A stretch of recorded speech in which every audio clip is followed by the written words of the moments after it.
We got Gators Breakdown here. We know we're business. Gators Breakdown, because there's never a dull moment in Gator Nation.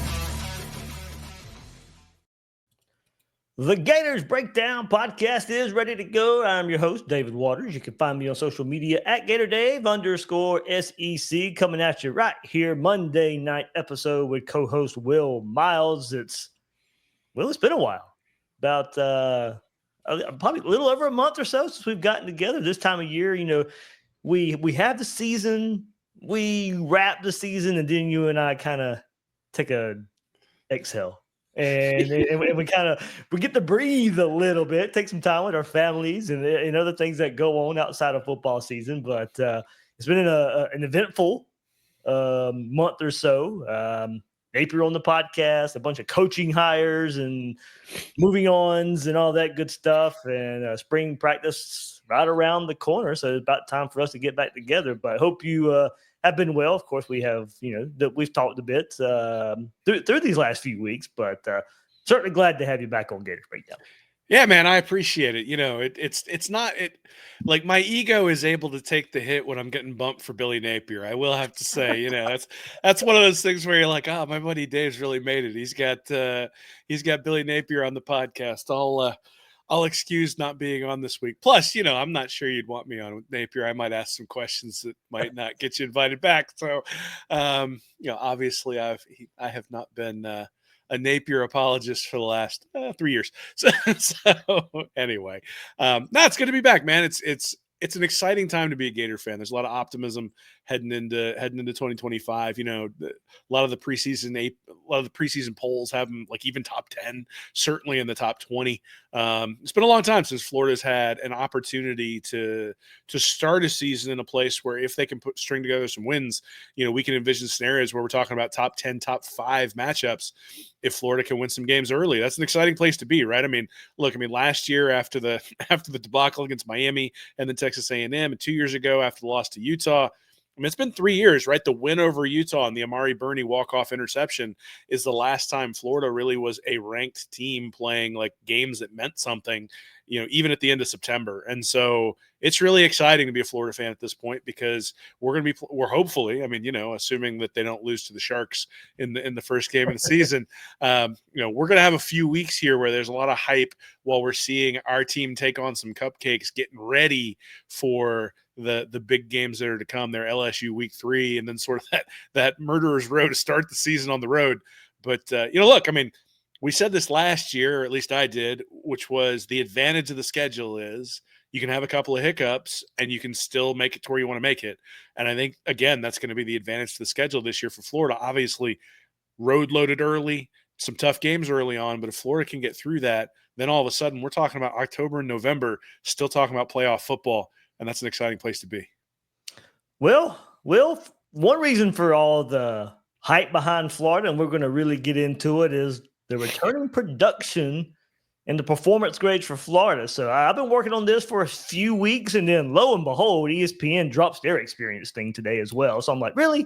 I can't even have the window by myself for a little bit here with all the work I put in. So look, it's going to be a different angle than what ESPN did. So certainly we'll go over that too. ESPN returning production, because we always go over that anyway. It just happened to drop today as I was planning this episode. So funny how that worked out. But a lot to get into on that regard. And Will, it's I took a different angle to it using Pro Football Focus. I took the top 20 players by snap count to calculate the returning production for Florida and their opponents.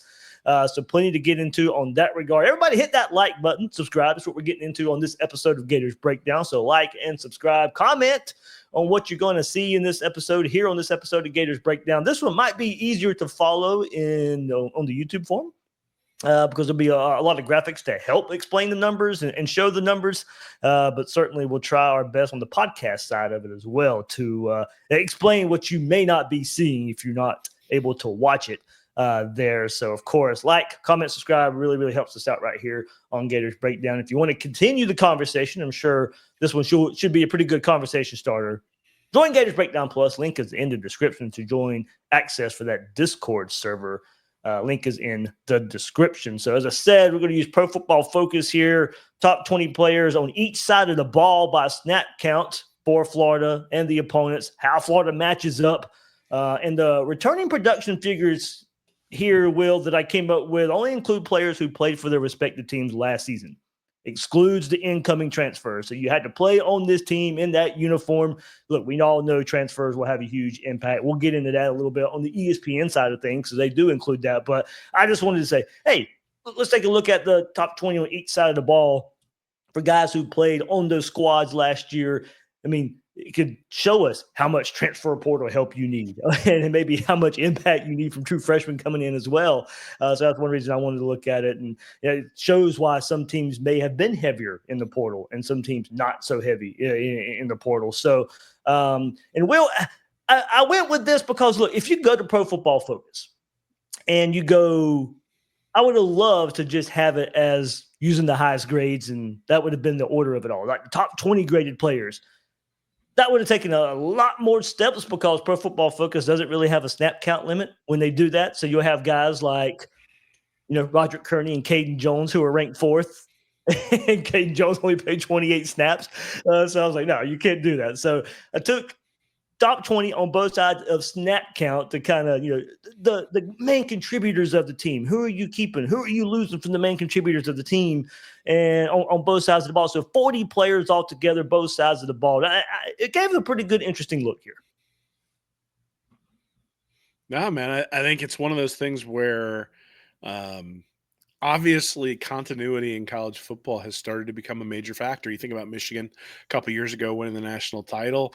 You even think about Ohio State this past year winning a national title. Obviously, Will Howard coming in as a transfer quarterback, but a lot of those guys had been there for a few years. You had a guy like Jeremiah Smith. He's obviously a significant difference maker. But the defense, I mean, you're talking about like – the fumble that's returned for a touchdown, that was a 5-star defensive end in his 3rd year. So a lot of that continuity really starts to take hold. And really that's been the hope for Billy Napier along the way, right? Is that his stated goal. I mean, he said, I'm not getting in bidding wars. He's specifically looking for his type of player. He wants guys who want to be Gators, all that sort of stuff. And certainly those of us who follow recruiting and those sorts of things sometimes mock that sort of stuff. At the same time, we'll see, right? I mean, there has been a bent towards keeping guys that, quite honestly, I thought were gone. And so being able to bring those guys in for 2025, and it's one of the reasons why the window, obviously, I think we all look at the DJ Lagway window and say it's 2 years. But in terms of who they have coming back this year, particularly on the defensive side of the ball, it does make me wonder whether that window is maybe smaller than we think, and they have to take advantage of 2025 in order to build into 2026. It's not really a 2-year build anymore. It's you got to get it done with the guys who've come back. Yeah, so that's what we're going to get into here because, as you said, as we look at this might be Florida's year to take advantage because of who they have coming back, who they lose, and how it compares to the opponents. So I didn't go full SEC. I didn't go country. I just went Florida and Florida's main opponents. Sorry, I didn't go look up Long Island. I didn't go look up USF. No really sense in doing that right now. Come on, the Sharks are returning like 18 starters, man. We got to be ready for them. I mean, we know who Florida has to play. We know who Florida has to compete against if they want to be in Atlanta, if they want to be in a college football playoff race. So that's how we're going to look at it here. So, let's pop up Florida right quick. And who they got coming back on the offensive side of the ball? Top 20 on offense, of course, led by Jake Slaughter. So this is by snap count, of course. Florida returns its top 2 players in offensive linemen, Jake Slaughter and Austin Barber. Slaughter played the most snaps and the highest rated player for the Florida offense returns. The highest graded player not returning and also the 3rd most played player was Brendan Crenshaw-Dixon with a grade of 80.4.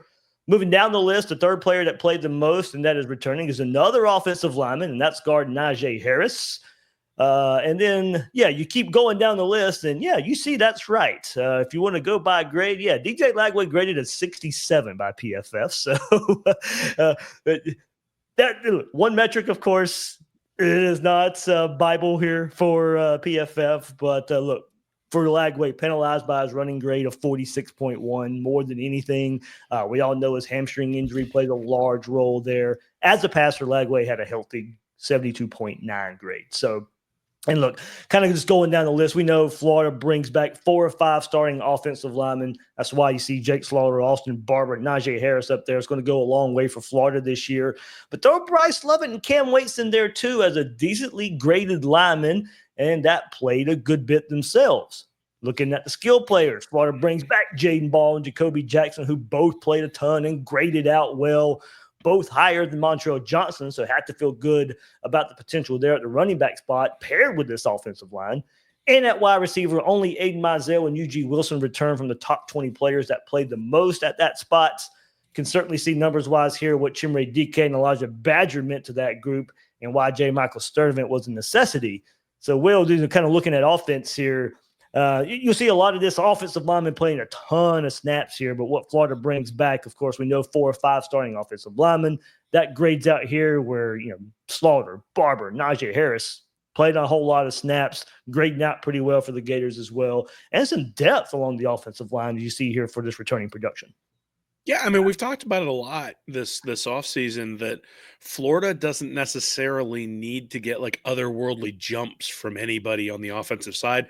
Maybe you could make the argument at the wide receiver they're going to need a jump, but I think we all expect to see more contributions from Trey Wilson, which hopefully then sort of offsets the losses of DK and Badger. But you think about it, 4 of the 5 offensive linemen coming back. You got Bryce Lovett, who was somebody coming off the bench who also scored really well.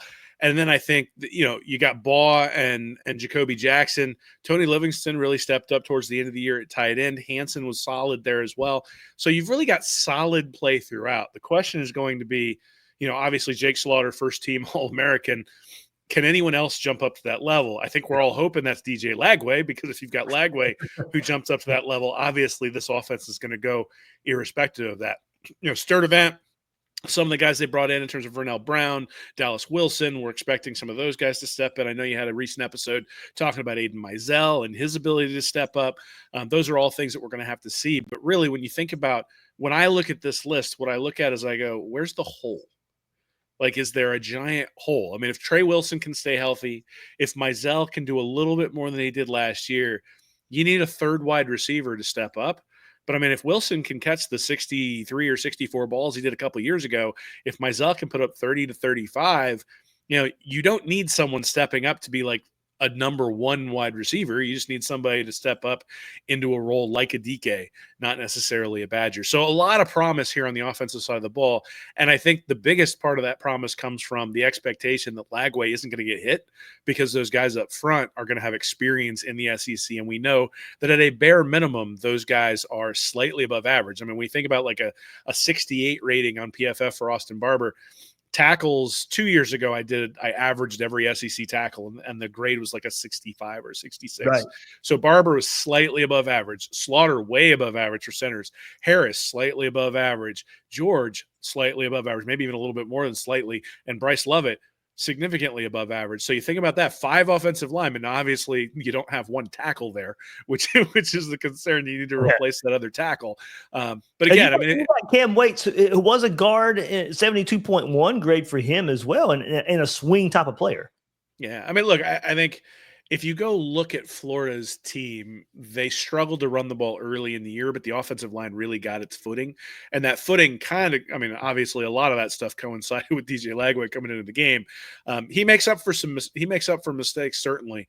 I actually think that rating, though, for Lagway of 67 is about right. I mean, that's above average, but not like crazy above average. He did a lot of really good things. He did a lot of things well, but when you think about the way PFF rates them, essentially it's a per play rating. And Lagway was very good when he was good, but he was pretty bad when he was bad. And I think in many ways, the Florida offense is going to move based on the offensive line giving him time in order to make the decisions that he needs to make just to keep the Gators in front of the chains. Because what we see is, a lot of 3 and outs, but we see a lot of big plays. If he can turn those 3 and outs into a couple of first downs, now you have more opportunities for those big plays. We know Lagway is going to hit those, and he's going to see a big jump then. So, just keeping him healthy, I think, it doesn't take a rocket scientist to say that those 4 or 5 returning offensive linemen up top are going to be very important because Lagway has to stay healthy. You mentioned the running part of Lagway. I'm not necessarily sure. I don't know how much they're going to run him next year. I think that will be a small part of what they do, but I'm not sure they can afford to lose him for any length of time, and I don't know that they're going to put him at risk running him all over the place. I would expect most of his value to come through the air, and that Florida's going to, at least very early on, try to make sure that Lagway is in the pocket protected and that he's able to throw the Gators to where they want to go to, because let's be honest, that's where a ton of his value lies. Yeah, you got to keep it in, keep defenses honest. But obviously, broken plays, certainly an advantage there. Unlike you wouldn't run him into the ground. I don't know if that was ever the plan anyway, but certainly that gives him a threat not many other quarterbacks have. Just comparing. Look, Graham Mertz is there too, 73.7. Yeah, that's a higher grade than DJ Lagway. Tell me what the impact is. Well, and again, I think it's Mertz was somebody who on a per play basis, and not trying to slam Graham Mertz, of course, but no, on a per play basis, Mertz was definitely more efficient than Lagway. The difference is that when Mertz hit an efficient play, it went for 25 yards, and when Lagway hit a efficient play, it went 75 yards. And PFF doesn't necessarily pick that up. Like, it picks it up a little bit, but it's not designed to weight things that way. And when you think about, so here's what I would say is Mertz averaged, I think, like 8.7 yards per attempt, and Lagway averaged 10. So, but Mertz had a 70-something% completion percentage. Lagway was at 59. So again, efficiency wise, Mertz was the better player, but in terms of yards per play, Lagway was a better player. There are still some holes in Lagway's game. He's going to have to fix those, but it's one of the reasons, like, I like PFF because at most positions, it's important to understand on a play-to-play basis how consistent is someone. So, like, at an offensive line, you can pancake a guy one play and then let a guy run free and miss your assignment for a sack. Obviously, that's terrible. As a quarterback, if you uncork an inaccurate pass 7 yards from the line of scrimmage, it goes out of bounds, and then you hit a 75-yard touchdown, okay, that's actually a pretty good two-play sequence. And so consistency, I think, means more at the center position or the tackle position than it does at the quarterback position. Quarterback position, what you're really looking for is explosivity. And if you can bring efficiency with that explosivity, well, now all of a sudden you really got something. So I agree with you, Dave. I think they're going to run Lagway enough to keep defenses honest. I think one of the benefits his legs are going to bring to the table that he wasn't able to bring much last year is just to get away. Yeah. Right. That oftentimes drives end because you get sacked for a loss of 5 or loss of 7. Your offensive line does fail and there's a free runner, or you don't read the blitz correctly, or you don't adjust the protection right. And all of a sudden you got to make a guy miss. And we saw that a little bit against Florida State when he was like, just shaking defensive linemen off of him. And we saw the strength that he has. But I think what we're going to see is he's going to be a lot more elusive when those guys get free, and that'll free up some more big plays for Florida, because you can't have defensive backs trying to cover any wide receiver for 5, 6, 7 seconds. Lagway's going to find them. And so if he's able to dance around back there, really utilize his legs to avoid sacks and open up those big plays downfield, then I think you're going to see him take a jump. All right, let's go to the other side of the ball on defense. Florida returns its top player by snap count. That's Jordan Castell at safety, of course, but lose the next two, Jaquez Bridges and Shamar James. Through the ups and downs of last season, the Gators do bring back players that played a ton last season, so hopefully that continues the improvement we saw with 8 of the top 11 players experience returning. And Will, look at that, 90.4. That's a grade for Tyreak Sapp. Now, if I looked at this right, Tyreak Sapp is the highest graded returning player among Florida and its opponents in 2025. We'll see all the averages and stuff. We'll see some of the other teams as well, but 90.4 is the highest grade I have of returning players from Pro Football Focus. So certainly a feather in Tyreak Sapp's cap, and that was a tongue twister. But that caught me by surprise. It's just, can certainly see here that the edge group was hit hard with the transfers of Searcy and Pyburn, only bringing back Gums at the jack edge spot, while Sapp, Cam James log snaps and return at the F edge spot. So, I mean, certainly Tyreak Sapp coming back, but I was, it kind of, I won't necessarily say floored was the right word, but I just did not expect Tyreak Sapp to be the highest graded player when I go back and look at it for returning players. Now go to the linebacker. Also, you mentioned Shamar James, losing him at linebacker, but of course, return Jaden Robinson, Pup Howard, after playing a high number of snaps last year. Of course, they'll be paired with two players not on this list, but expected to play a good bit, and that's Miles Graham and Aaron Childs at the linebacker spot. So, certainly, Will, when you look at this defense, returning a lot of players that played a lot of football, and that hopefully contributes to kind of just picking up where they left off last year. Yeah, I mean, so to the Sapp point, you're right. I wasn't expecting him to be at 90.4. I mean, that's one of the best players in the country in terms of that overall rating. But then you go back and you look at the film, and one of the things that I would encourage people to do if they're wondering about that is go back and look at the LSU film. So Sapp made some big plays in the LSU game, but he also took a bunch of double teams in that LSU game, and taking the double team and holding up and freeing up opportunities for Gums and Banks and other guys to make plays is a huge part of what a defensive end has to do. And you think about like coming into last year, one of the things that we were I know I was saying was, where's the pressure going to come from? Who's the guy you have to game plan for? And it was very clear when you look at the tape that Sapp is a guy that opposing teams were game planning for. And then obviously Banks is the other big one. Those are the two guys I think we both expected were going to be gone, and probably would have been if not for NIL. So it'll be awesome to have those guys back, because wreaking havoc on the quarterback, let's be honest, when Florida won, it was because the defensive line was getting home. And when Florida was getting torched by Texas, and when they couldn't stop Georgia in the second half, it's because the defensive line couldn't get home. The secondary has been a weakness. I do wonder, whether some of the injuries last year to guys like Jason Marshall, even maybe to guys like Gates, and certainly to guys like DJ Douglas, did that free up some plays that maybe there were some misses and some things where guys were out of position last year, but now they've gotten stats. So you think about a guy, or now they've gotten snaps. So you think about a guy like Dijon Johnson or even Sharif Denson. Bryce Thornton played a ton towards the end of the year, played really well against LSU and Ole Miss. And so those guys got some snaps, but then also got experience to a point where, if Bridges had played the entire year, if Asa Turner had played the entire year, if DJ Douglas had played the entire year, we might have gotten the same level of play from the defensive backs.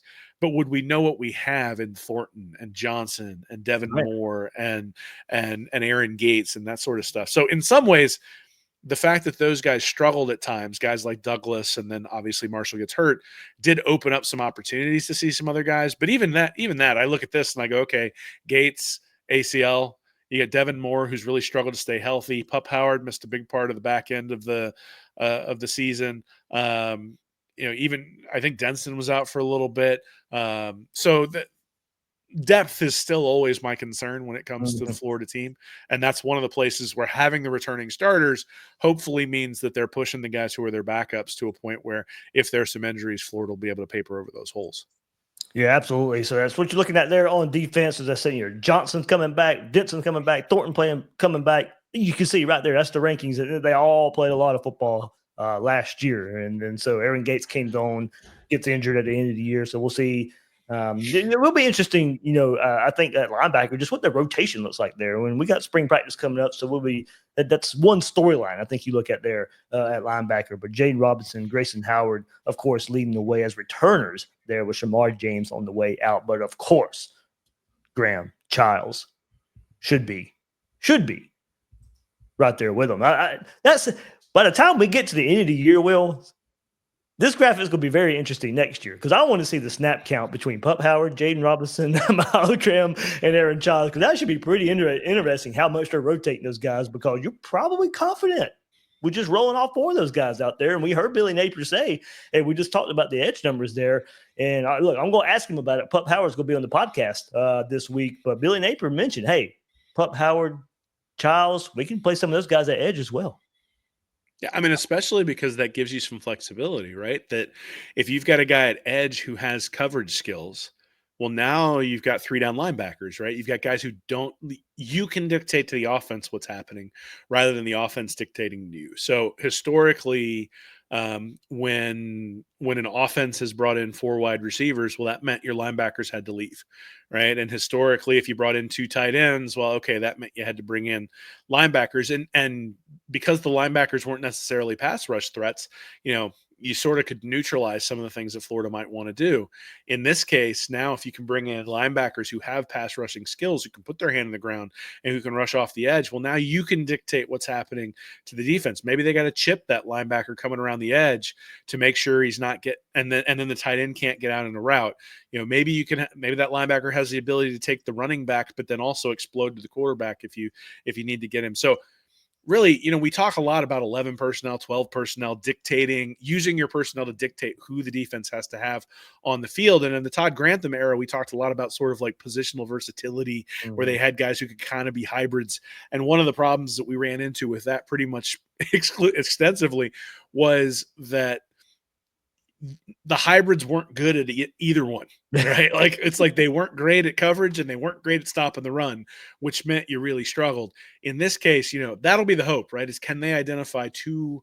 I mean, if you've got two linebackers who are three down linebackers, you've really got something there. If you've got guys who can really cover a tight end or even potentially a slot receiver in coverage. And, guys like Graham and Childs have that profile to be able to do it. Howard certainly proved, especially early in the year when he was healthy, that he was able to contribute in those ways as well. I mean, the thing I'll go back to is the tackle he made to keep Miami out of the end zone when it was 7-0, made it 10-0. Obviously that game gets out of hand, but there were some signs early on that a healthy Pup Howard is going to be a major force for Florida at linebacker. So yeah, I'm excited about that position. I think, front seven wise, Florida's pretty strong. I think, there's a lot of returning snaps on the back end of the defense. I'm not sure how those snaps are going to translate into performance. They need to convert. They need to convert. Well, that is the one area where I look at. And so typically the average for DBs is like in the 70 range.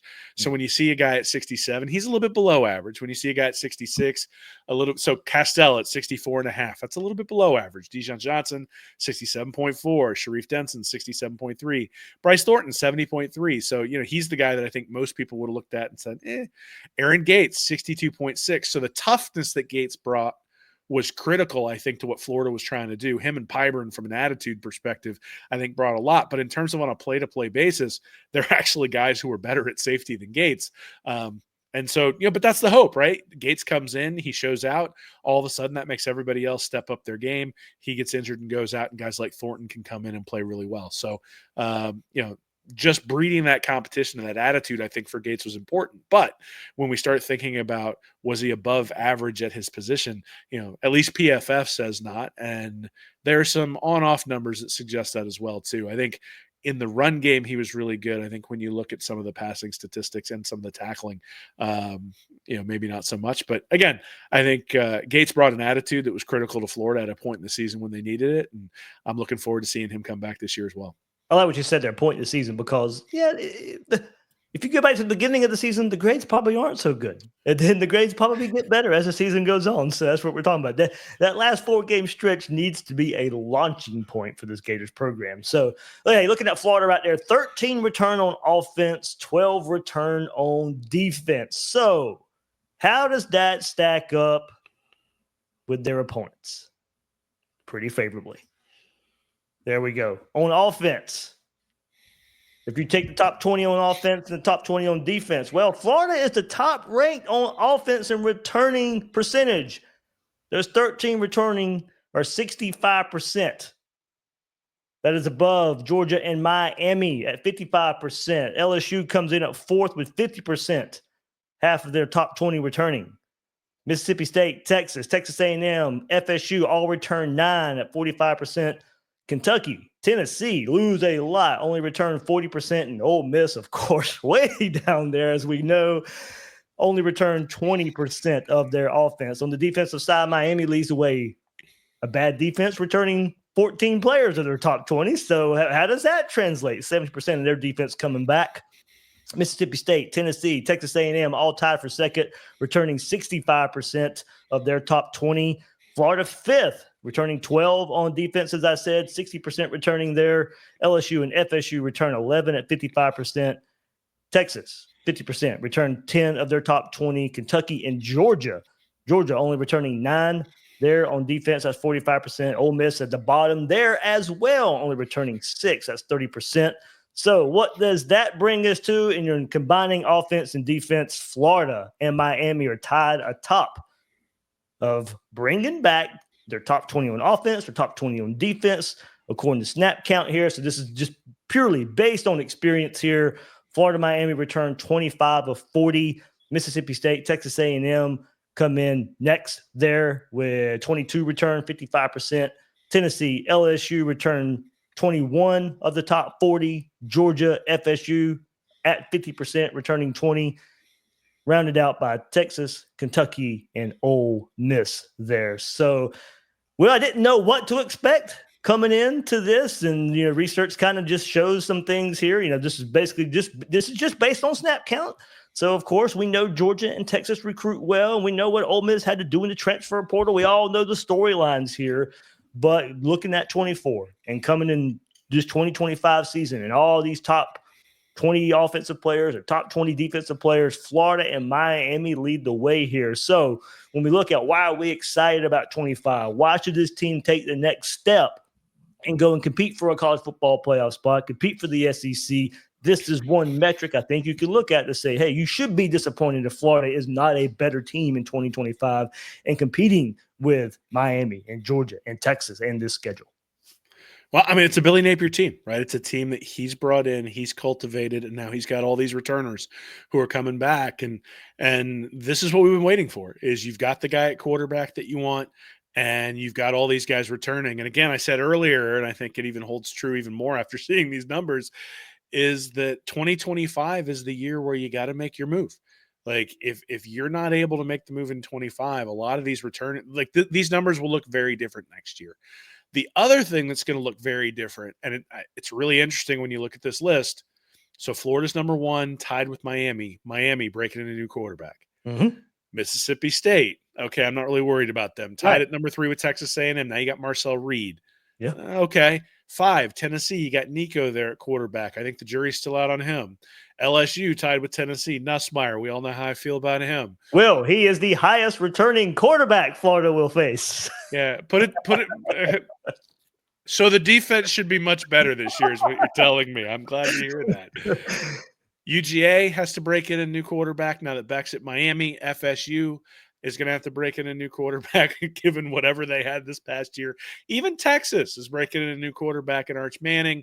Kentucky breaking in a new quarterback with Vandegrift retiring, and then Ole Miss with Dart going. So, hey, and on that point too, I didn't want to interrupt you, but since we're on that mark, Arch Manning was actually the highest graded, but we know he wasn't the starter last year, but did play. He was a top 20 snap getter there for Texas. So.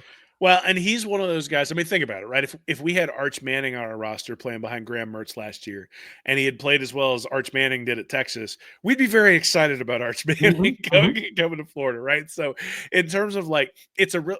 So this past year, I'm going to have an article in the Read and Reaction preseason magazine that talks about quarterback play in the SEC, and in fact, it's going to make the case that DJ Lagway is the best returning player in the SEC, or the best returning quarterback in the SEC.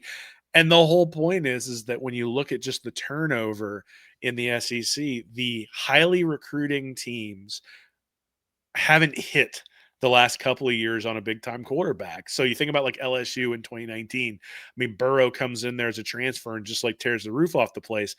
And they recruit really, really well, but they have this quarterback who's just above and beyond. Even the Georgia teams that won the national championships, you had Stetson Bennett come in and play really good football and beat out some of these blue chip guys to play quarterback. So if one of these highly recruiting teams finds a guy, so if Manning is really better than Ewers, or if Georgia can find a guy who's better than Beck, those teams will jump right up to the top, but they have to find that guy. Otherwise, it sort of takes them back to the pack. And I just sort of look at the schedule and I go, yeah, from a name perspective and from a talent perspective, these teams may be better than Florida or on par with Florida. But at the quarterback position, which is where things really matter, or at least where you can really turn the tables, Florida is going to have an advantage over almost everybody. And when you combine that with what you're showing here, where Florida is going to have 25 guys returning, so, and they're about equal on offense and defense. So you shouldn't have giant holes. And I think one of the things that we've seen for the past probably 6 years on Florida teams is there's been a giant hole you've had to plug. Mhm. And if you go look at the stats last year after the A&M game, one of the things that Florida did was they went Ron Roberts and got much more conservative on the defensive side of the ball. And it doesn't necessarily jive with all the pressure that they were getting, but those were more individual one-on-one guys winning up front. And I'll be curious to see whether they maintain that or whether they end up in some situations where they can go get after the opposing team because the quarterback just isn't very good on the other side. And if they see some development at the defensive back and the safety position, or at the cornerback and safety position, now you might really be able to get after the quarterback that way as well. We talked about the linebackers, right? I mean, one of the advantages of having those guys on the edge is that they can just rush. But one of the advantages to having linebackers who can pass rush is you can blitz them. And Florida, the past few years, if they tried to blitz linebackers, just got burned on the back end Remember way too Shamar quickly. James in the Ole Miss game last year? What's that? Remember Shamar James? Oh, it was LSU game. Yeah, but James if you just coming getting sacks, I mean, but if you look at what they were doing on that, they were dropping defensive ends into coverage, oh yeah, and yeah. then they were playing shells behind it. And so there's zone blitzes, simulated pressures, those sorts of things, and there's a place for that. But if you look overall at what Florida did, their blitz rate went way down in the second half of the season, and that's one of the reasons why they were giving up less big plays, at least when they weren't playing Texas. And so, you know, that's going to be the question that I have is with all this returning experience on the defensive side of the ball, are they able to get more exotic? Are they able to take advantage of the fact that their opponents don't have experienced quarterbacks? And then what can they do with that advantage as well? So again, I look at it and I go, quarterback position, Florida should have a major advantage over almost everybody they play. Experience-wise, Florida should have an advantage over everybody that they play.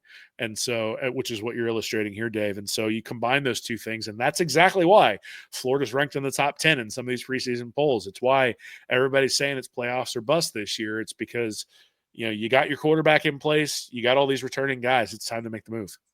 Yeah, and it's worth bringing up. As I said, this was just based on guys who played for their teams last year. This is not counting transfer portal. We know that's going to make a difference for some teams. It's hard to know what the difference will be, for transfer portal. I mean, we saw FSU have bukus of success for 2 seasons because of the transfer portal, and we also saw it crash and burn with them last year.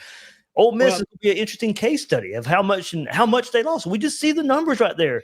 They have, out of 40 players, they have 10 returning, and they're going to have to hit the transfer portal heavy again for this year. Can they replicate that success? So we know it will have an effect, but I just do think, this shows at least Florida why they didn't have to hit the transfer portal as hard, maybe why they didn't hit the transfer portal as hard, and then, just kind of figuring out along the way of, how much it's going to matter for certain teams. For Florida, not so much. For other teams, it will. I have 2 things there. One is that if you look at the advanced stats, Ole Miss was a top 5 team in the country. Yeah. I mean, offense and defense, they were a top 5 team in the country. But they lost 3 close games. And it makes me wonder whether some of those close losses are a continuity issue, right? When you bring in guys through the transfer portal, these aren't guys who have necessarily always been in the fight for years and years and years together and have sort of built together. That continuity matters, especially when you start talking about offensive line, which is where Florida has a real advantage in the continuity side, and defensive line as well. The other thing is, and this is something that I don't have enough data to definitively say, but I took a look because people were kind of freaking out about the transfer portal earlier this offseason. I took a look at the wide receivers last year, the top 50 ranked wide receivers in the transfer portal, and broke them up into 1 through 10, 11 through 20, 21 through 30, 31 through 40, and 41 through 50. And then looked at their PFF ratings. And what I found was you had about a 2-point difference between the guys ranked 1 through 10 and the guys ranked 41 through 50. And so what it suggests to me is that folks don't have a handle on how to rank the transfer portal the same way they do for high school, right? In high school, the high school coaches are sending tape of the guy. In high school, you got all these huddle huddle tape that's out there that people can evaluate. You can go watch the guys live. A lot of these guys in the transfer portal didn't play a whole lot last year. So what you're kind of ranking them on is what their pedigree was to start with, but their pedigree didn't get them on the field, and now they're transferring someplace else. Now there's a few guys, right? I mean, you think about like Human Milan last year. I mean, that guy had been productive on the field of Florida. Not a perfect player, but he had been productive, and so that transfer I think is probably pretty easy to project. But like I said, at the wide receiver position last year, 1 through 50, I mean, it was sort of a crapshoot. And Florida hit, right? I mean, Florida hit on Badger and DK, and neither one of those guys were guys who were highly ranked. I think Badger was like 37th overall. I don't even think DK was in the top 50. And those are guys who were high-quality SEC players who were probably both going to play in the NFL because of the year last year. So I guess my point is that the transfer portal is a way to cover and paper over holes. If you can get a guy, so like Miami brings in Carson Beck, we can argue about how good Beck is, but he's a known quantity. And so you know what you're getting when you bring him in, as opposed to Florida bringing in DK last year. I mean, kind of known because you'd actually seen him on the field at least. But some of these guys, like, they're coming in, and like I would even put Pup Howard in that category. Right. Coming in from South Carolina, you don't really know what you've got. Like, you understand. I mean, you knew because he was in your backyard and you love the guy. But, if he'd have been somebody on his, he was only a year removed from high school. Yeah. Absolutely. So, I mean, again, I think what we need to recognize is that, like, when you look at the Florida Ole Miss when you look at the difference between Florida and Ole Miss, sorry, my vocabulary is failing me. It's been a long day. When you look at the difference in the returning players between Florida and Ole Miss, it's 15 guys that they have to make up in the transfer portal, and Ole Miss has not out-recruited Florida. So, a lot of the narrative caused by me and others like me has been Florida isn't recruiting well enough. But Florida's recruited just as well as Miami, certainly recruited better than Mississippi State, better or equivalent to A&M, better or equivalent to Tennessee, a little bit worse than LSU, significantly worse than Georgia, better than Florida State, worse than Texas, better than Kentucky, and better than Ole Miss. So, again, go to Will, Ole Miss's point. Okay, just to look at wide receiver. They lost Trey Harris, lost Jordan Watkins, lost Juice Wells, lost Aiden Williams, lost Norreal White, lost Josh Aka. They brought in 5 transfers at the wide receiver spot. So, I mean, they're having to do it again and rely on that. They brought in 2 tight end transfers. They brought in so Dave, though, I mean, I want to make sure we're clear on this in terms of expectations for people. Ole Miss went all in last year. They went all in because they had Jackson Dart returning. They went all in because they had a lot of guys returning anyway. They lost a couple of guys in the transfer portal. I mean, obviously Judkins goes to Ohio State, wins the national title. And Ole Miss actually got everything that they wanted. I mean, they were legitimately, like, if you look at all the advanced stats, they were a playoff-worthy team. Out of all the teams that got left out, they're the one that I looked at and said, I wouldn't have wanted to play them if they wound up in the playoffs. But they didn't get it done. And now they're having to paper over those holes. And I think there's a lesson there for Florida. And honestly, 2 years ago with Florida State, I'd be really interested to see these numbers for the FSU team that goes 13-1, gets blitzed by Georgia, and then comes back the next year. That team, again, had a mass exodus. They had used the transfer portal to build their team. And this will be the question for Billy Napier heading into 2026. I know where I'm getting ahead of myself because we haven't even talked about 2025. But the question for Billy Napier is going to be, with all these guys returning, is he going to have to paper over these guys all leaving next year as well? Or is it going to be something where he's now built a recruiting apparatus that allows him to backfill these guys who are going to leave? I think that's a fundamental question for Florida and Billy Napier that we're going to have to answer in the future. Obviously, look, I mean, win now, right? Flags fly forever. You put up a national championship and an SEC title, and no one's going to yell boo if you have a rough year the next year. Yeah, I'll forgive you in 26. Yeah, I mean, we'll be okay at that point, right? I mean, look, everybody forgives Tebow and the Florida team and the Meyer team in 2007. That team was pretty maddening, especially on the defensive side of the ball. Yeah, go back and look at that team. It was like, okay, they just had to take their lumps on defense. That's how we view that team. Well, and it's a blip between 2 national titles, so it makes it pretty easy to sort of say they were building. And you had the Heisman Trophy to kind of gloss you over. Okay, yeah, we still got the best quarterback in the country. We know that. Yeah, well, it turns out, like, I have a lot of criticism for the program. Some might even call it complaining. There is a moratorium on complaining. If Florida wins a national championship in 2025, I will not complain in 2026. At least not about the regime, that's for sure. But again, to get back to my point, I think the Ole Miss and the FSU stories are cautionary tales about what going all in really means. And Florida hasn't really gone all in from a portal perspective. And I think, one of the things that'll be curious to see as we move on is what happens for all these returning guys this year.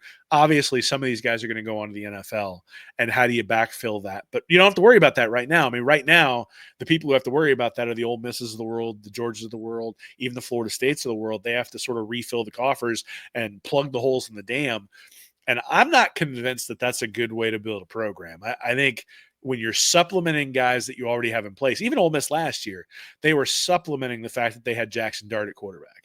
And so if you've got the guy at quarterback, supplementing around him can make you much, much better. I think if you look at the Florida State situation, they had a mess at quarterback with Uiagalelei, and it didn't matter who they put around him. The reality is when you've got a mess at quarterback, it's going to be a problem. So hopefully that's what happens to Georgia this year. We know that's what will happen to LSU, or at least I do.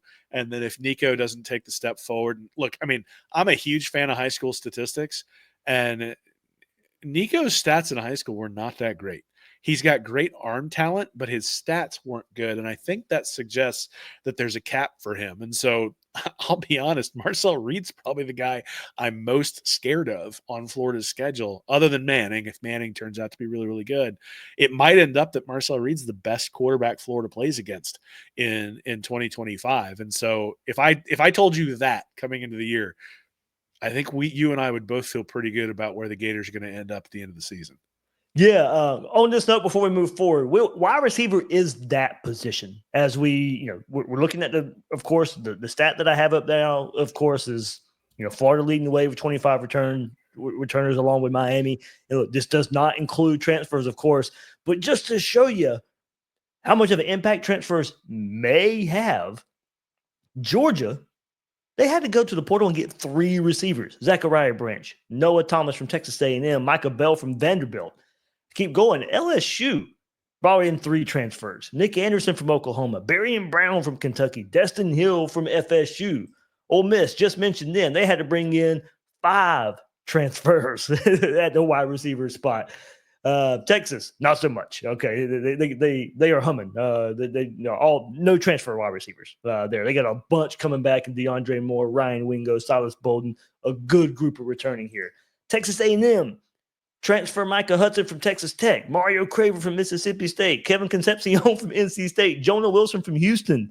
I mean, wide receiver is that spot where it really got hit for Florida and opponents of bringing guys in and trying to make up for it. Miami had to bring C.J. Daniels in from LSU. So wide receiver really is that spot that if we're going to go and look at where the transfer portal might make the biggest impact for Florida opponents, look for that wide receiver position. Yeah, it's interesting. So in last year's magazine, I wrote about, 2 years ago's magazine, I wrote about Wilson and Mizell and Gene. And the principle was that when you bring in 3 highly rated wide receiver recruits, typically only one of them really turns out. Now, we don't have data on the transfer portal to look at that sort of thing, but I think there's probably something to that understanding the offense, having a quarterback who's comfortable with you, all those sorts of things really do make a difference. And I mean, that was really sort of Florida's logic in bringing in DK, is that, hey, this is a guy that Mertz is comfortable with, and we're going to put him side by side. Badger's been highly productive everywhere he's gone, so we're going to bring him in. And I think, that was sort of the overall principle. I think here's the reality. I would much rather have guys who are highly, highly productive and then transfer in, even if they're not elite, right? Like a guy who catches 40 balls for 3 straight years, you bring him in, you know exactly what you're going to get. He's a known entity to you. I think the guys you're trying to project. So that's where Sturdivant had a couple of down years at UCLA, but a big year at Cal before that. So that's a guy who's established sort of what his floor is, and his ceiling might be really, really good, but his floor is, 25, 30 catches and being a red zone threat. And that's still significant value bringing him in. I suspect that if you bring in 3 guys in the portal, that you're probably looking at one or two guys contributing. Now, look, I know that sort of goes against what Florida was able to establish last year, but I think it's just like anything. You bring in guys and you're not always going to hit. And so that's the danger, right? Is that we saw it with Florida State. I mean, you got Uiagalelei comes in. I think most people suspected he wasn't going to be great, but I don't think anybody expected him to be that bad. Yeah. And they just missed completely at the quarterback position. And the whole season falls apart. And so when you try to paper over those holes, you better make sure you've got numbers. Now, the thing I'll say is that since if George has brought in 3 transfers, one of them is probably going to be really good. I don't know that all 3 will be good, but I think one will be good because the cream's going to rise to the top out of those 3. So one of the things you might say for Florida is only bringing in Sertivant means he has to be good, right? Or it means one of those freshmen has to step up. Like Noah Thomas was good at A&M. He's going to Georgia. Zachariah Branch, we know his potential at they're at USC. So that's 2 good ones they're bringing in. Yeah, but again, I think this is also part of it, right? You're in the SEC. You're going to play excellent players. I think the point that you're making, and I think that I'm making, is that continuity does matter. The fact that Lagway has spent the last 2 seasons throwing to Aiden Mizell, now 2 seasons, throwing to Aiden Mizell back behind the scenes means there's a comfort when that back shoulder throw has to be made in a big-time game. When you're sitting there, when you're sitting there at LSU early in the season, you need a first down on a 3rd and 12 and the stadium is bumping and you can't hear anything, but you've thrown that back shoulder throw to Mizell for the past 2 years in practice.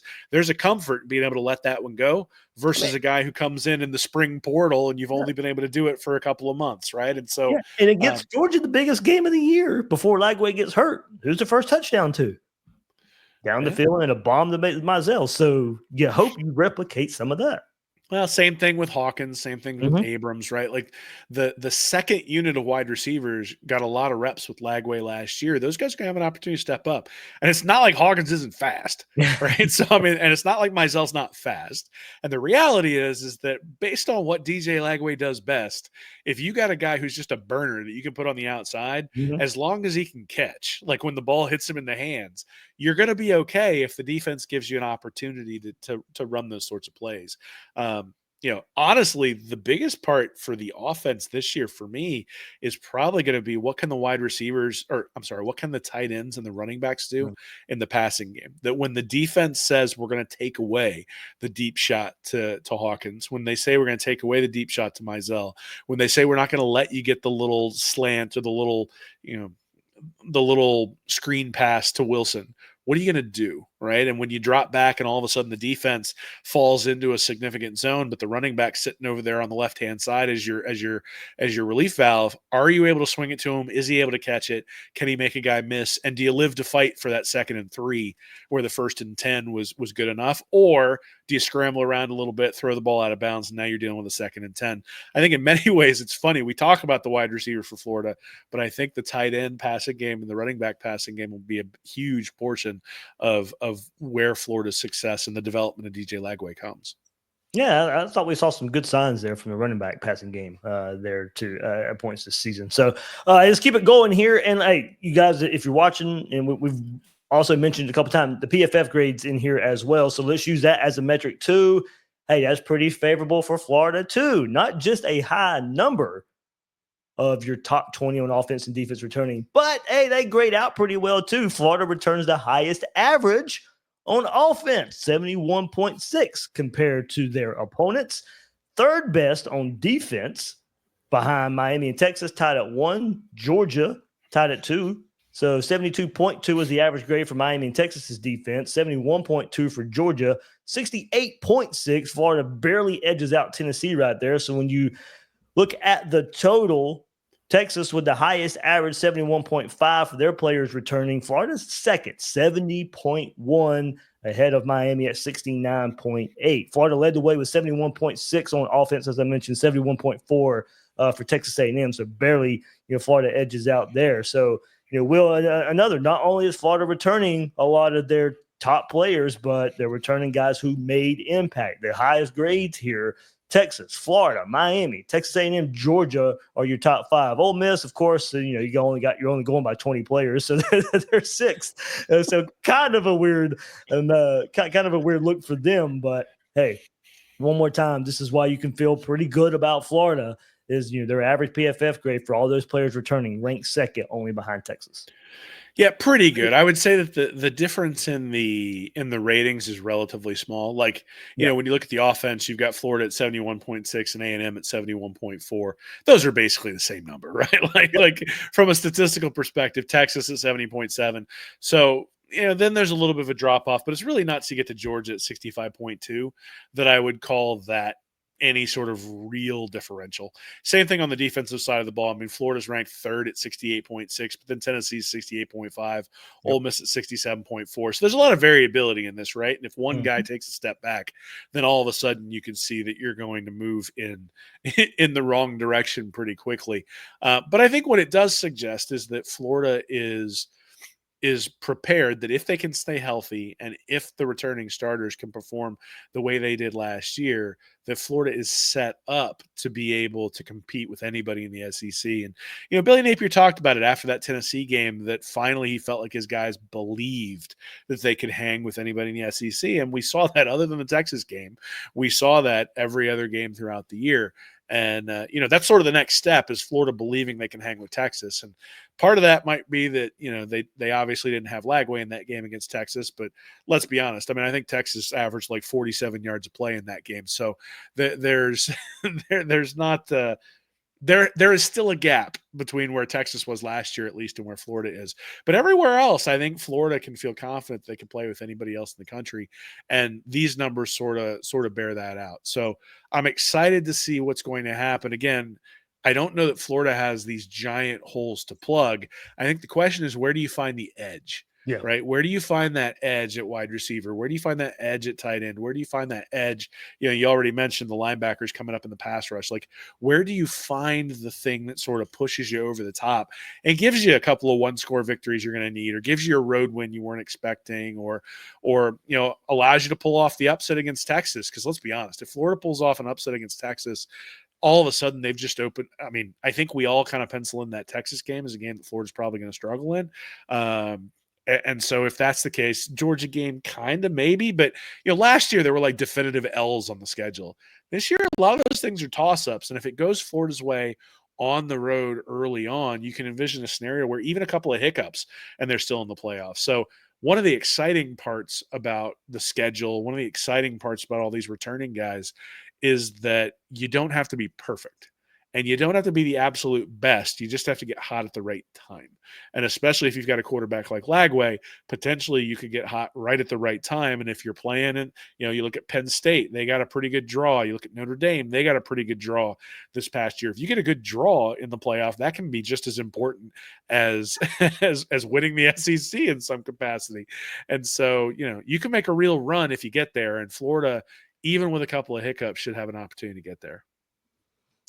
Yeah, so it was just an interesting look, one way things I did not expect to find when I started this. And I wasn't trying to do some research that say, hey, let me do some research that favors Florida. No, I did not expect this. So kind of knew that, hey, Florida was returning a lot, sure. But compared to, I knew Ole Miss was losing a lot. I knew Miami was losing a good bit. I knew, Florida State had to replace some. Georgia was, losing some key players. But I didn't expect, Florida to be pretty high in most of the metrics there that were looked up. So, hey, Will, it does return. ESPN, as I mentioned, put out their returning production today as well. Bill Connolly does a great job with that, SP+. He does factor in transfers and, quote, the formula. Bill Connolly says, quote, the formula I created shifts with each new year of data and has had to shift a ton with the rising number of transfers. But the gist remains the same. High or low returning production percentages correlate well with improvement or regression. They may not guarantee a good or bad team, but they can tell us a lot. Because with the explosion in use of the transfer portal in recent years, I've had to significantly change the way transfers are accounted for in the SP Plus projections. They show up in both the returning production piece here and the recruiting portions. Quote, here is the current weighting for determining the offensive percentages. Percent of returning offensive lineman snaps, 40% of the overall number. You can see why Florida may be pretty high. Percent of returning wide receiver tight end receiving numbers, 35%. Okay, that's going to dock Florida a little bit. Percent of returning quarterback passing yards, that's 22% of the grade. Percent of returning running back rushing yards, 3%. So broken out by position and player, you're looking at roughly 22% for the quarterback, 9% for each of the 4 wide receivers and or tight ends, 8% for each offensive lineman, and 3% for the running back. They don't really value running yards too much here as far as returning production goes. Go on defense. He says it's a bit trickier where units aren't as strictly defined, and the percentage of returning production is derived from both the position units and types of stats. I've also finally began incorporating raw snap counts into the defensive production averages, and it seems to be a pretty strong predictor. So here we go. The layout there, percent of returning snaps on defense, that's 66% of the grade. Percent of returning tackles, that's 19%. Percent of returning tackles for loss, 15%. By position, linebackers make up about 35% of the defensive formula, while the defensive line is at 33%, and the defensive backs are 32%. So that's how he breaks it out by position. So, Will, in looking at ESPN's returning production with that explanation, Florida is tied for 15th at 66% returning in the country, 66% on offense, which was good for 36th out of 136 teams. And the defense came in at 65%. That was good for 25th in the country. So both sides of the ball in the top 36. Florida is tied for 15th with Liberty, Arizona, Missouri State, and Troy. The Gators are the 4th highest in the SEC behind Texas A&M at 6th with 71% returning. Vanderbilt at 8th with 70% returning. Oklahoma at 9th overall, tied with Boise State with 69% returning. So with this, Will, Florida makes the list for Connolly's most likely to improve. He goes on to say, despite a brutal schedule and the handing of the quarterback reins to freshman DJ Lagway midseason, Billy Napier saw significant improvement in 2024, jumping from 5-7 to 8-5, and from 41st in the S&P Plus to 20th.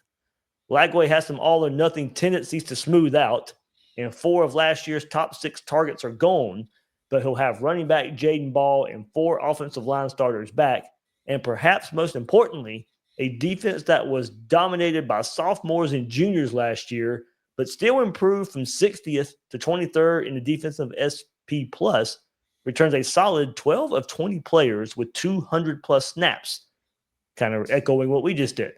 Napier is somehow pulling off a patient building job at a very impatient school in a very impatient conference.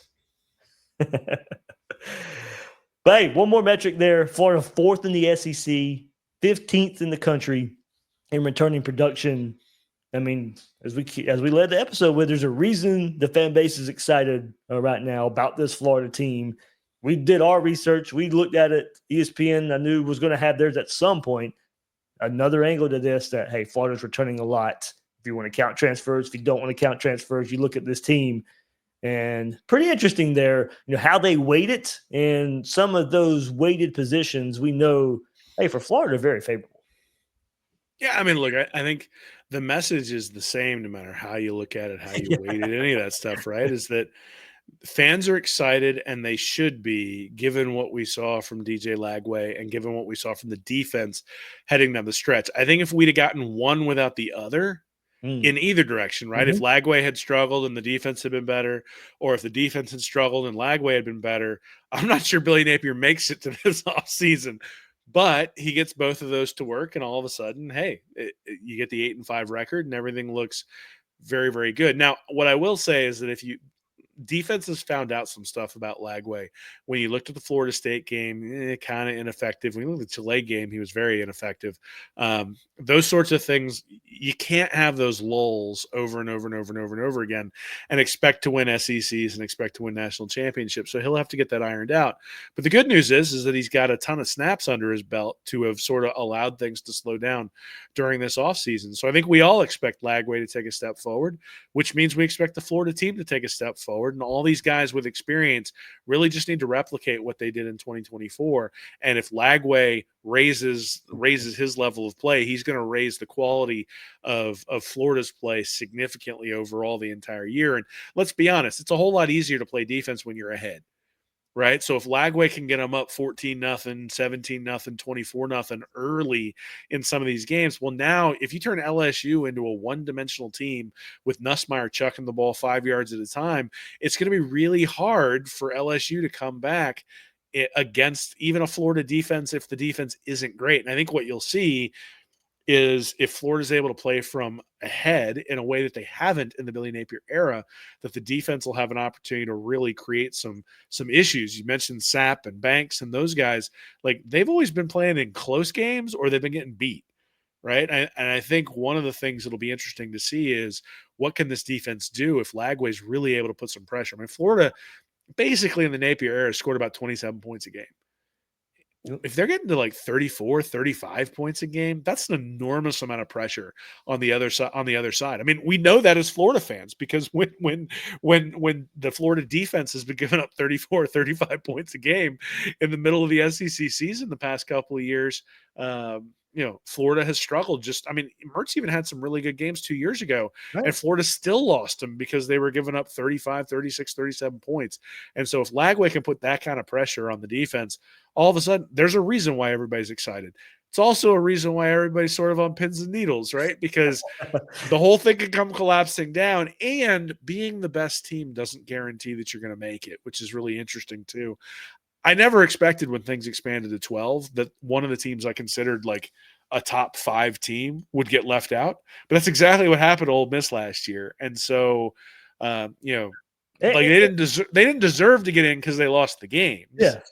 But again, I look at it and I say from a quality of a football team, that was a really quality football team that got left out. So Florida, I guess it's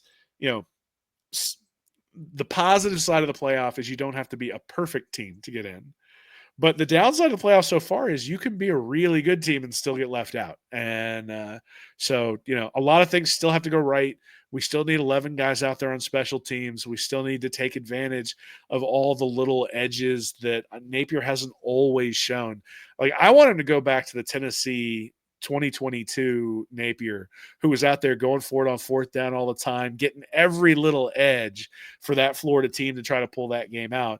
Like, it's time. You got the guy you trust at quarterback. It's time to start exploring those edges, drive forward, and make sure that you've given yourself every chance to succeed in 2025 because this is the opportunity. Florida fans are excited for it. And I'm excited to cover a winning team, like a truly winning team, not one that's like, we're eking above 500. And if things had gone a little bit the wrong way, all of a sudden we'd be lamenting a 6-6 season. Nah, can we go 10-2? Like, yeah. Can we go 11-1? Can we have a season where we're arguing about where we should be seated rather than arguing about whether we need a new head coach? That'd be awesome. Like, it would be. Hey, and Josh Pate brings it up on his podcast too. And part of this, and I'll get into it here in just a second, is hey, in college football, you are not what your record says you are because the schedule imbalance is nuts in college football. Florida does not have the same schedule as Ole Miss or Missouri. Unfortunately, Florida's got, again, one of the toughest schedules in the country. Looking at that from the ESPN side of things here, one Florida opponent is also on the list of most likely to improve, and that's Texas A&M. But what about the other side of this, Will? Most likely to regress. And this might be where you want to get a little excited as well. Now, it's all relative because 2024 national champion Ohio State's on this list as well. And, hey, we know they're going to be a good team again. But Ole Miss, Georgia, Texas, Miami all make the list of most likely to regress. Ole Miss, second in SP Plus in 2024. They are 113th in returning production in 2025, kind of echoing what we did earlier. Georgia was sixth in SP Plus in 2024. Georgia overall, 105th in returning production in 2025. Texas, seventh in SP Plus in 2024, 103rd in returning production in 2025. Miami, 10th in SP Plus in 2024, 75th in returning production for 2025. So as we laid out earlier, but looking at it from this angle as well, the hardest opponents on Florida's schedule, Texas and Georgia, having to replace so much. Really, really low in returning production compared to Florida. So, if you're looking for another angle there of why Florida, getting Texas at home, Arch Manning, a Manning coming to the swamp. We know Peyton didn't have so much good luck there. Eli a little bit more. So we'll have to see what Arch does in the swamp as a Manning. But I mean, hey, look, you can look at reasons why when you compare rosters, when you compare what's coming back in Georgia and Texas and Miami and Ole Miss, you look at Florida's schedule and maybe, as you said, there's some names on that schedule. But we know how well Georgia recruits. We know how well Texas recruits. Miami is recruited pretty good there in the ACC in their conference. So, of course, they have a way out of it. But it's still interesting to see that if you're looking at Florida's schedule and you're looking at why it could be easier, all that returning production those teams have to make up for. Yeah, I mean, we said this last year. Florida's schedule on the back end was easier than any of us thought it was going to be. Now, obviously, they had to beat LSU, but LSU wasn't like an unbelievable team. They had to beat Ole Miss. Ole Miss was a really good team. But then Florida State just fell apart, right? And so I think we all sort of looked at that and looked at the remaining games and said, oh man, if they end the year on a 4-game losing streak, like Billy Napier needs a statue built after him. And then you go look at it, you go, okay, that's 2 really quality wins. The one against Ole Miss, especially a very quality win. But the win against Florida State, the win against Tulane, okay, it's like those aren't things that I'm like. I'm not going to bounce my grandkid on my knee talking about the game against Tulane. All right, we'll put it that way. So all of which to say that the expectation coming into last year should have been that some teams were going to go up and some teams were going to go down. Mm-hmm. One of the teams I ID'd last year and said I thought was going to go down was LSU because they had a terrible defense with Jaden Daniels at quarterback, and they didn't have Jaden Daniels to prop them up anymore. Defense got better, but the offense got way worse, and so all of a sudden, lo and behold, you got a team that's taking a step back. I think A&M is a team that's going to take a step forward. A lot of the underlying metrics for Elko's team were much better than the overall record. Certainly, I think a lot of people are sort of, I'll believe it when I see it at Texas A&M. At the same time, usually a first-year head coach takes a step back, and Elko was kind of able to replicate what was produced the year before. And so I do expect them to take a pretty significant step forward. Ole Miss, again, Jackson Dart's hard to replace.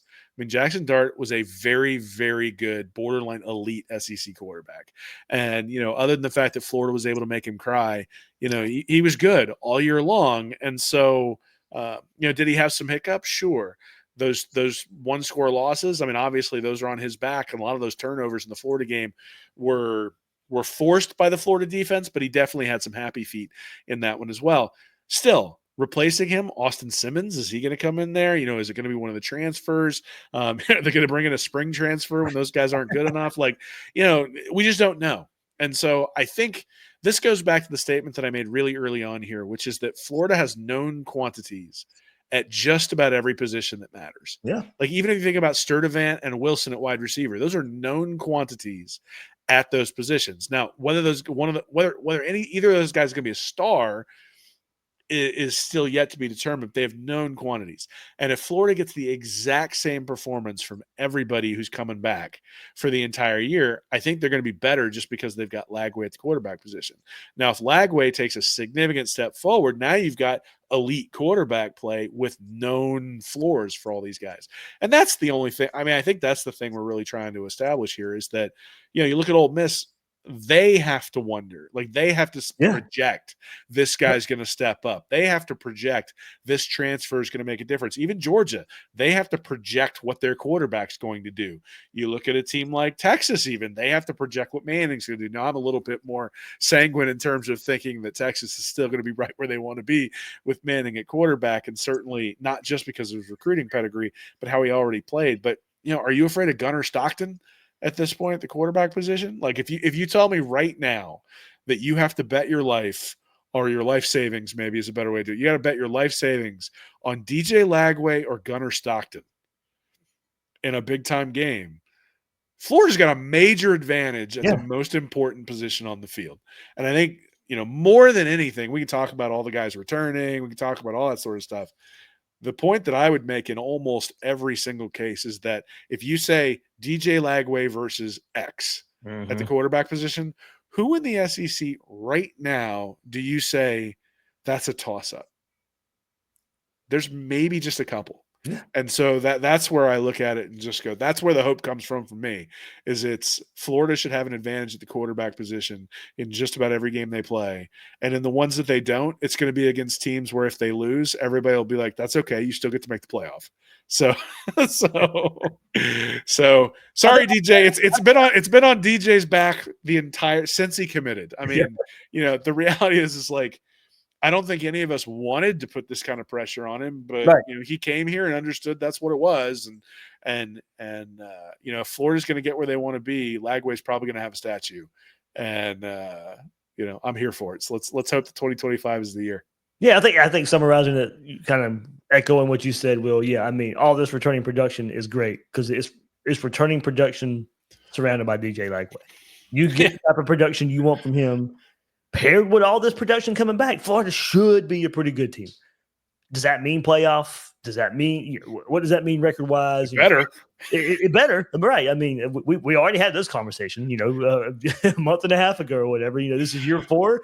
This is not a Billy Napier thing. This is for any head coach. If you're in year 4, I am expecting you to compete for a national championship.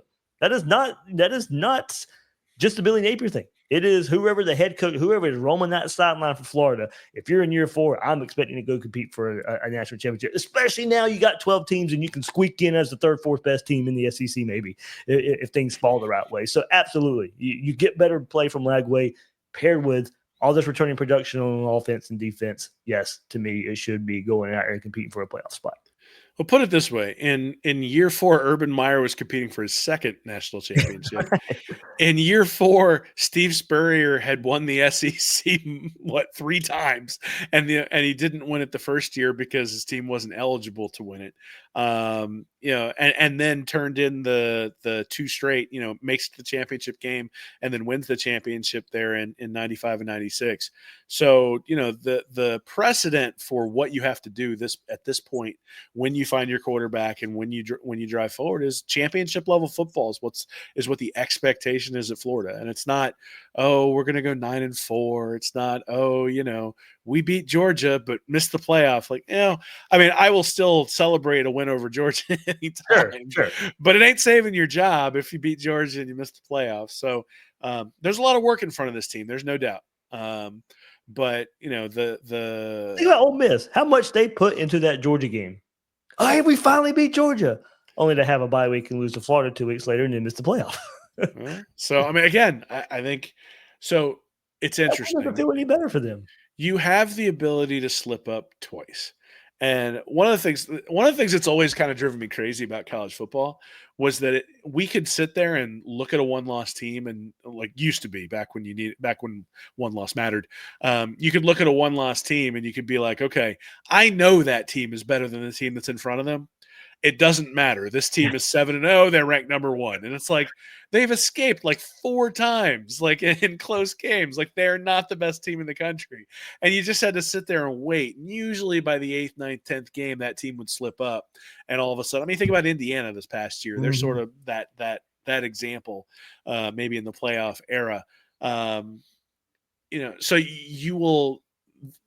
there will be some opportunities, I think, for some teams to sort of slip in based on their schedule. Florida doesn't have that opportunity. We can talk about this schedule may not be as daunting as it looked like, as it looks like on paper, or maybe even as daunting as it looked like when they announced these schedules 2 straight years a couple of years ago. But Florida still has its work cut out for them. They're not just going to be able to sneak in. Now, in some ways, I think that sort of prepares you for the tournament, right? I mean, you get to a point where you didn't sneak in. You earned it. If everybody's healthy, now you should have an opportunity to really drive through. And, look, the national champion last year lost their rivalry game to Michigan, which just means we're in a completely new era of college football in terms of what you have to do to get there. And Florida's sort of set up, but it's going to be 2 losses. You got to go 10-2. Right. Exactly. If you're in the SEC Big Ten, you have 2 losses built in. You got to go 10-2. If you go 10-2 and you make it to the SEC championship game, I think you could probably go 10-3. Yes. Yeah. I think you could lose that one, but it'd have to be close. I think if you got just blitzed by whatever the other team was in there, if Florida let's say Florida lost by 25 to Texas during the regular season, and then faced Texas again in the SEC championship game. And Florida already had 2 losses, and then they got beat by like 35. Like I can envision a scenario where the committee would go, well, you're not beating Texas. Like you've already proven that that's not happening. Texas is the number 1 seed. We're going to leave you out. But then we'd have the mutiny of Greg Sankey, which would be entertaining. Hey, you read my mind. I was going to say that Greg Sankey will go on a march, and whatever they're trying to figure out right now, he'll make sure. Well, I mean, we're marching straight towards the ACC or the Big Ten SEC Invitational every year anyway. So might as well. Well, hopefully, if that gets sped up, it's because Alabama or Georgia's getting left out, and Florida's in easily. So we'll hope it's not at the Gators' expense. All right, there we go. All right, Will, good stuff. Good stuff, man. That was a lot to break down. It's nice to talk about winning games again. It is. It really is. Yeah. Hey, spring practice around the corner. March 6th, the Gators. I hadn't even asked you yet, but you're coming on next week. We'll preview spring practice a bit. I think we can discuss off, but we're trying to get Nick on too, and we'll have a little spring preview there. So we'll set that up, but. Lots of stuff coming up. Some Florida Victoria stuff this week. As I said, Pup Howard coming on the podcast. Some more things in the work with Florida Victoria. So that episode will be kind of coming out to kind of kick off spring practice a bit. And then, spring practice kind of preview. That's kind of what we'll do here next week. And then I'm sure as every spring practice we get, I'm assuming Florida's still having a spring game right now. I mean, we'll see. But hey, this is the time usually to hear from all the coaches as well. So some new coaches to hear from this spring as well. So hey, it'll be busy month and a half coming up right here on Gators Breakdown. Yeah, no doubt, man. I mean, on our side, we're busy at work for our preseason magazine coming out in late April, early May. So tied everybody over the summer as they're heading out to the beach, having a good time, reading about the Gators and what's coming this year. So, this is one of those where it's spring portal. Well, that does sort of screw up the timeline. It's like all of a sudden it's like got to completely revamp the roster page and all that sort of stuff. But that's part of the fun of it, man. There's one of the advantages of having everybody come back is it's pretty easy to write. Hey, like the narrative writes itself, right? We're not going to be going, oh, look who we picked up at quarterback in the transfer portal. Completely the cover has to change. Like we're not going to get any of that. So, so we're hard at work at that, and that's sort of a labor of love for us. So exciting. We'll hopefully have some announcements right around the spring game in terms of where you can get that and pre-ordering and all that sort of stuff. So exciting stuff coming from my side as well, hopefully. Yeah, good deal. Always looking forward to the Read Reaction preseason magazine right there from Will and Nick at Read and Reaction. Check out Will there and on X at Will Miles SEC. I'm David Waters, host of Gators Breakdown. You can find me there at GatorDave_SEC. Guys and girls, thanks for joining us on this episode of Gators Breakdown.